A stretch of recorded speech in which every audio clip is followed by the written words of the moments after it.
ভান্ডাইল উপজেলার রিজার্ভ পুষ্করিণীর পাড়ে চলে এসেছি আজ পুল ভিউতে আসার পর দীর্ঘ 1 মাস খাওয়া দাওয়া করি নাই। আজকে আমি খাওয়া দাওয়া করব রোজা রমজানের দিন, তাই অনেক দূর থেকে এসেছি, একটু পানি খেয়ে রইলাম, গলাটা ক্লিয়ার করলাম। তো আমি ওয়েটারকে অর্ডার দেওয়ার সাথে সাথে সে হান্ডি নিয়ে আসলো।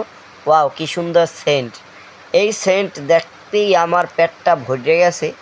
তো দেখেন, হান্ডিতে গোস্ত দিছে, কিন্তু আগের মতো আর দেওয়া হয় নাই। এর আগেও একবার টেস্ট করছিলাম, কিন্তু ওইরকম আগের মতো আর গোস্ত দেয় নাই। সো আমি প্লেটটা নিলাম, প্লেটে হান্ডি নিলাম, একটা ডিমও দিয়েছে। আমি সাথে আরও কিছু অর্ডার করছি। অর্ডার করার পরে এখানে আর একটা প্লেট খালি দেখতেছেন, এটাও আমি ভরে দিব আস্তে আস্তে, সমস্যা নাই।